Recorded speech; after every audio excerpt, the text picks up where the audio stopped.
What's up guys, it's Endymion, and today I want to start a new series of videos detailing key characters and concepts within the Final Fantasy universe. This series will also have theories about what I think these characters or concepts represent, and what could happen with those ideas in the future in terms of remakes or sequels. Today I want to talk about one of the most unsettling and interesting villains in all of video games for me. Today I want to talk about Jenova, what it is exactly, how it works, and what I hope to see about it in the upcoming sequel to Final Fantasy VII Remake. So let's begin. Jenova is a parasitic organism that was born in some unknown corner of the universe. Basically, Jenova is an alien, similar to the alien organism from John Carpenter's The Thing, only that Jenova is far more sinister and diverse in its cruelty. From what we know, Jenova basically explores the universe, and once it finds a planet full of life, it will crash land on the planet, infecting the wildlife by turning them into monsters by bestowing its bioorganic mass into the animals.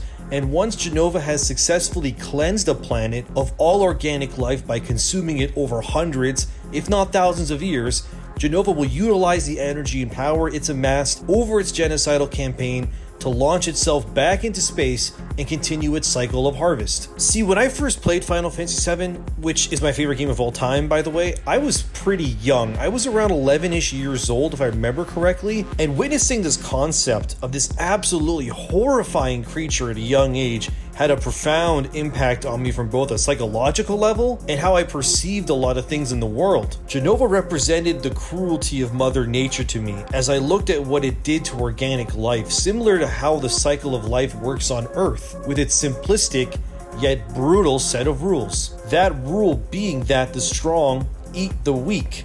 And as a kid, it was unsettling.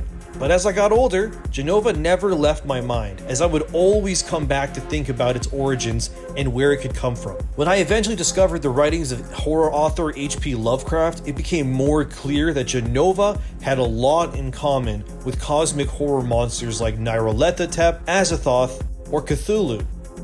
This idea of a benevolent alien being descending on a planet full of life and just ravaging everything it touched, just for the simple reason to ensure its own survival, was fascinating and deeply horrific.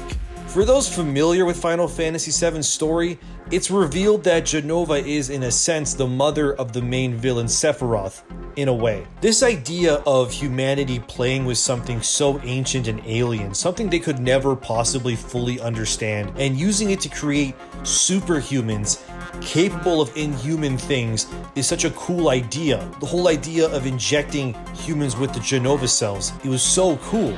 It's like the perfect blend of Lovecraftian horror and Japanese anime stuff, which is perfect for a weeb like me, let's be real. But later on, in an eventual somewhat sequel, we had Dirge of Cerberus, a game that takes place 3 years after the events of the original game. In this sequel, it's revealed that the planet itself, which holds the life stream, which is basically the life force of the entire planet, has a system of sorts in place where once the planet is deemed uninhabitable, a monstrous being is born from the planet itself called Omega Weapon. And this Omega Weapon will absorb all life from the planet, which upon this happening, Omega will launch itself into space, find a new home, descend upon another planet, and the cycle of life begins anew. So when I found this out, I immediately went back to Jenova and saw the stark similarities between how Jenova operates and how Omega does as well. It's weirdly similar in concept that Omega,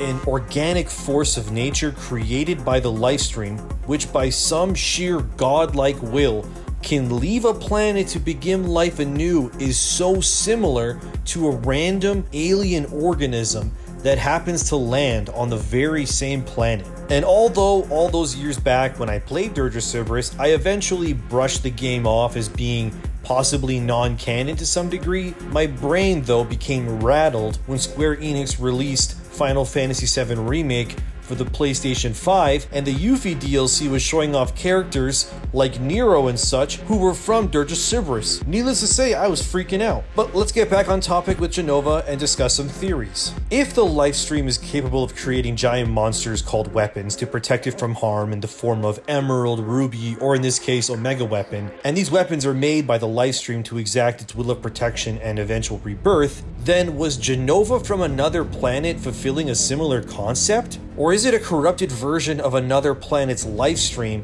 that instead of leaving one planet to start life anew on another, it instead repeatedly goes from planet to planet, erasing all life? Which of course I can only assume means that Jenova is the anti-Lifestream equivalent and eats the Lifestream of entire celestial planets.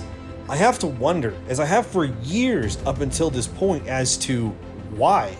What caused Jenova to be born? What could cause the literal godlike phenomenon of Mother Nature or life itself to corrupt into something so horrifying that it not only ended the life on the planet of its origin, but others as well? Is Jenova the mutation of a weapon? Omega? Or maybe similar to the concept of chaos from Dirge of Cerberus? And we could even go deeper with this theorizing when we think that if all life returns to the Lifestream to be born anew, it's eerily similar to how whatever is infected with the cells of Jenova seeks a similar course of reunion to join again with Jenova, just like the Lifestream. Did something on the planet that Jenova was from corrupt it? Could Jenova be siphoning life from other planets and sending that Lifestream energy somewhere for something? Why is Jenova the anti-Lifestream? And what caused it? I always wanted to know. And one of my biggest hopes for this remake of VII is that this concept is addressed and expanded upon. Because it's such a tantalizing and weird idea that doesn't have a definitive answer to my questions that I raised. Why does Jenova eat life instead of renewing it?